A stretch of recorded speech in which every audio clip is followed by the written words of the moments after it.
All right, New York, you know that time of the week, all the Empire State politics you need to know. We do it in just a few New York minutes. And representing the Democrats, our friend Richard Brodsky, former Assemblyman, senior fellow at Demos, professor at NYU, and now officially stuck in the media. And representing the Republicans, John Cahill, former Chief of Staff to Governor Pataki, and former Commissioner of New York State's Department of Environmental Conservation. And I don't throw you into that pit of hell in the media yet. Okay, let's first talk about the governor.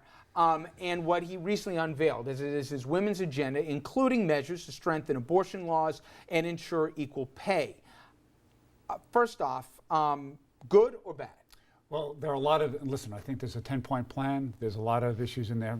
Sexual harassment in the workplace. Certainly, we've seen that front and center in Albany. So yeah, there's a lot of good pieces to the legislation. But on the issue of the abortion rights, I think that's where he's going to run into a real problem. I think it's going to be extraordinarily difficult to get the Republicans to get on board with that piece. I think the Republicans have taken an awful lot of flack in their home base on the particularly the gun issue. Mm-hmm. So it's going to be interesting to see whether the governor will allow the legislation to go forward without that piece, or if he's going to really use it as a political hammer on the Republicans to advance. So you think it's DOA in the Senate? What's that? You think it's DOA in the Senate? You know, it's going to be interesting in the Senate because you have who's running the Senate right now. So I wouldn't say it's definitely DOA, but it's going to be, I think the Republicans, Skelos, the leader, is going to fight hard preventing that to get to the floor because it'll be a difficult vote for We don't have to worry about what the governor will do politically on this to hurt the Republicans. No. They're fully in charge of that dynamic and walking around, one false move and I pull the trigger. Look, first of all, recognize that there are principled people who oppose abortion rights, and I don't offer any criticism of that. I'm a supporter. The people of New York are supporters. It's immensely popular. And for the Republican Party to return, the New York Republican Party to return to the right wing of this is going to be political disaster. New York, you know, has probably the most progressive abortion laws in the state. I don't think there's been a cry out there that we need more abortions. What we need is more jobs and more economic development. And that's, I think, where the Republicans are going to put their focus. That will get us politically, the Republican Party continue to diminish in size and scope. All right, let's talk about everybody's favorite politician in New York nowadays, Anthony Weiner. And we all remember the contrite, polite, well-mannered, apologetic Anthony Weiner.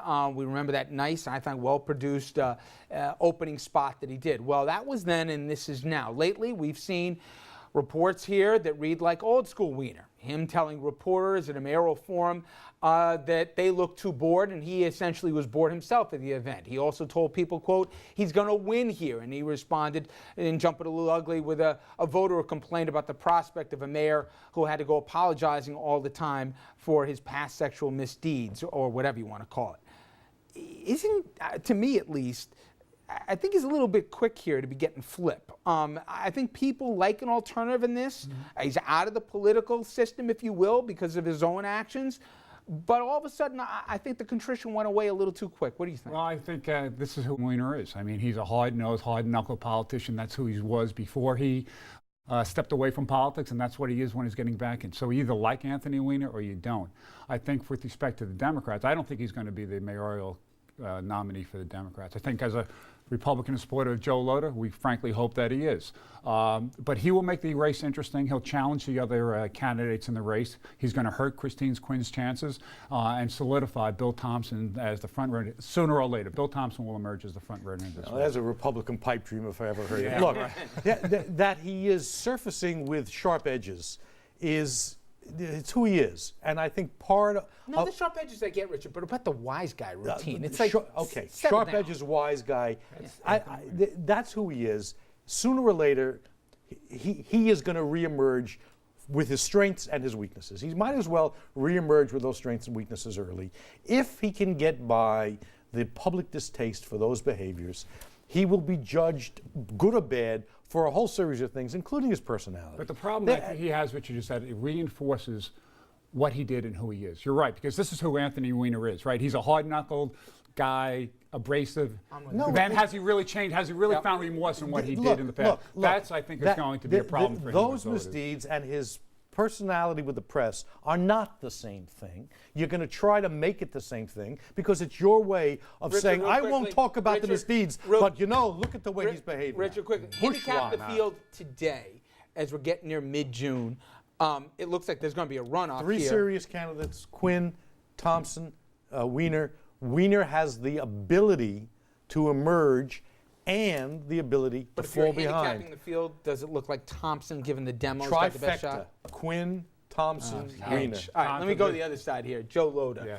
Give me a pathway with all the registration realities, Democrat to Republican, that a Giuliani Republican, which is how he's branding himself, could win in this climate. Well, I think they're going to find the Democratic candidates unacceptable. I think that people are going to realize that the city has moved forward dramatically over the last 20 years between Giuliani and Bloomberg, where they tough, hard-nosed leader and executive actually making decisions. The city is not ready to go back to have it run by political bosses and union bosses. There's a And there's an Republican issue- primary you haven't inherited yet. We're gonna wonder You've if- John Catsimatidis, supported by former Governor Pataki, Adolfo Carrion, who's got the Independence He's not in Party a line. primary. Yes, he is. No, he won't be in the Republican primary. I believe he will. No, he will not get a Wilson Pakula. That's not happening. Apparently, the bosses are alive and No, well. he's not. Thank He's you for never been a informing Republican. us He's not getting what one. the He's a wonderful Republican guy, but he's not Party's gonna get a gonna do. Republican.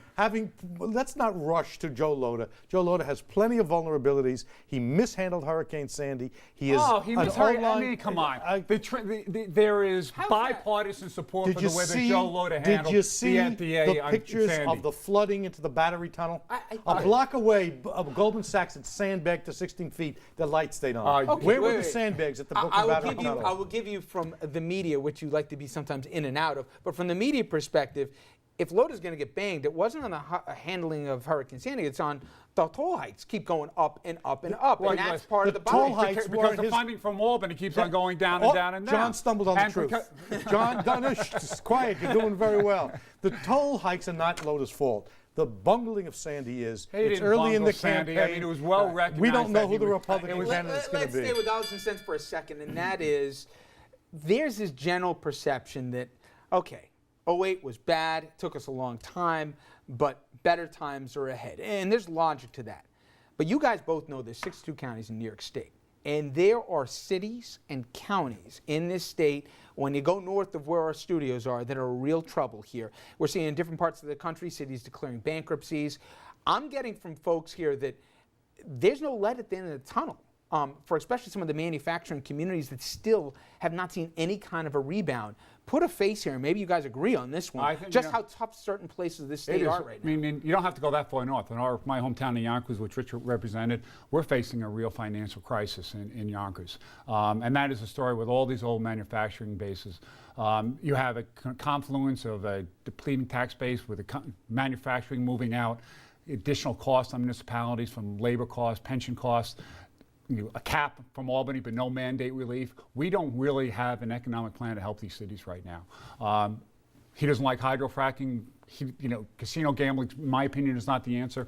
We need to come up with a real economic plan strategy to help these cities because they really are in the risk of The cities are falling off. not going to rebound when the economy rebounds because their tax base, property taxes. Yonkers had Otis, Syracuse had Carrier. They're gone. And they're facing structural gaps. Some of it is their own making, and some of it can be imputed to bad decisions by the locals. Some of it's structural. The governor has to step in, begin a conversation. The mayor of Syracuse, Stephanie Weiner, has led that effort. Stuff is going to happen either by crisis or, with any luck, I mean, you can by just look at conversation. California and see some of these cities already filing for bankruptcy, and New York is facing that, I think, relatively imminently. Again, twice. John's right. Let's leave this on a happy Three note. times I got to leave. There we go. Sleep well tonight. There we go. So blessed by King Richard. All right, guys, thank you very much as always. Next week, we'll have another installment, New York, New York. Till then.